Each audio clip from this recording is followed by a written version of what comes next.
Pernah nggak sih kalian mikir, kok bisa ya laptop atau HP kita ngerjain banyak hal dalam satu waktu dengan cepet banget? Padahal di dalamnya itu cuma kumpulan kabel dan listrik. Mungkin kita mikirnya, oh ya tinggal tambahin aja kecepatannya. Tapi masalahnya, nambahin clock speed itu ada batasannya. Kalau dipaksa, yang ada malah HP kamu bisa buat goreng telur karena kepanasan. Nah, para insinyur komputer punya trik cerdas buat ngakalin ini tanpa harus bikin CPU-nya meledak. Namanya pipelining. Bayangin kalian lagi ada di sebuah dapur restoran. Ada satu koki namanya si Jono. Jono ini pinter masak, tapi dia kerja sendirian dengan sistem serial processing. Artinya, Jono baru bakal terima pesanan kedua setelah pesanan pertama benar-benar selesai disajikan ke meja pelanggan. Jadi alurnya, catat pesanan, potong bahan, masak, tata di piring, sajikan, baru habis itu balik lagi ke kasir. Kebayangkan antreannya sepanjang apa? Pelanggan keburu lapar.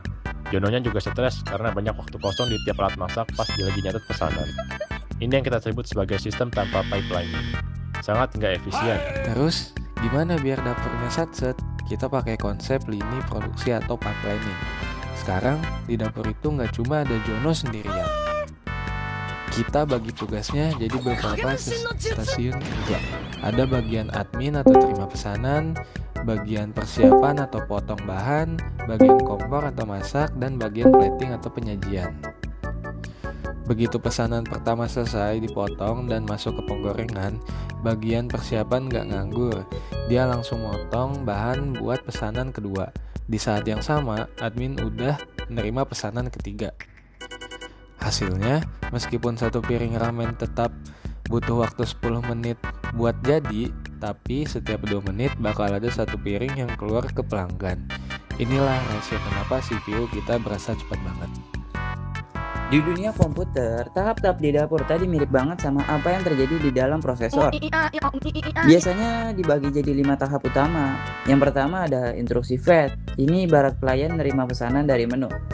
CPU mengambil instruksi dari memori. Yang kedua ada instruksi decode. CPU nerjemahin instruksi itu dan ia disuruh nambahin angka atau ibaratnya koki lagi baca pesanan. Yang ketiga ada execute. Ini waktunya masak. Unit aritmatika di CPU mulai ngitung atau jalanin perintah. Yang keempat ada memory access.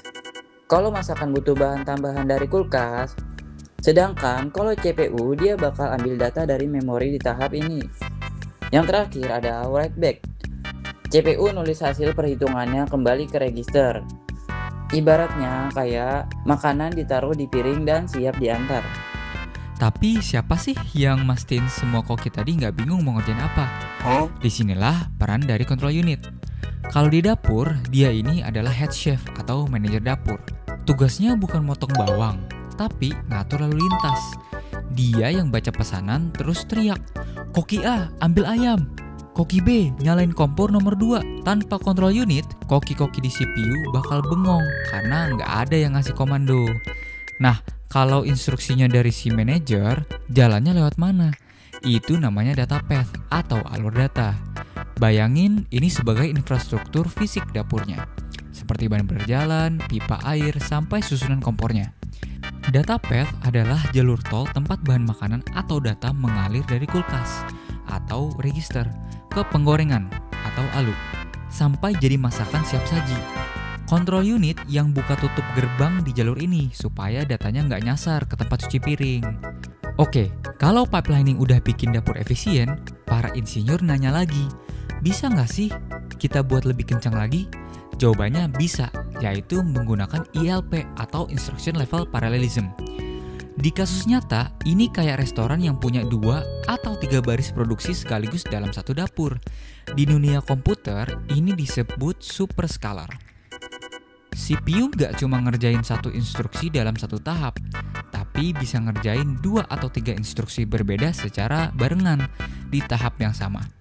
Misalnya, satu koki lagi goreng ayam, koki di sebelahnya lagi bikin jus. Asalkan instruksinya nggak saling tabrakan, contoh kayak nggak mungkin kan kita nyajikan es teh kalau tehnya belum diseduh, CPU bakal hajar semuanya secara paralel. Hasilnya, output dapurnya jadi berkali-kali lipat lebih banyak. Tapi bentar, Pipelining dan ILP nggak selamanya mulus. Disinilah kontrol unit tadi pusing karena ada hazard. Contohnya data hazard.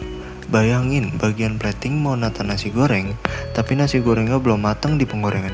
Jadi, bagian penyajian harus nunggu atau styling.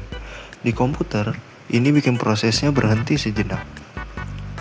Ada juga kontrol hazard.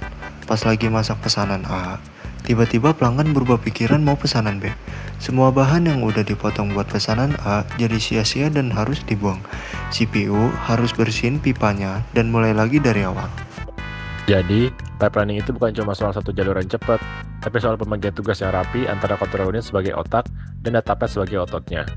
Ditambah lagi dengan ELP, CPU modern kita sekarang ibarat dapur raksasa yang bisa nyajin ribuan pesanan dalam sekejap tanpa bikin koki-kokinya tabrakan.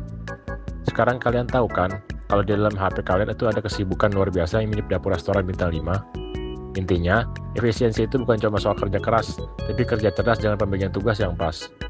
Terima kasih sudah menonton. Jangan lupa belajar hal baru hari ini, dan sampai jumpa di video berikutnya.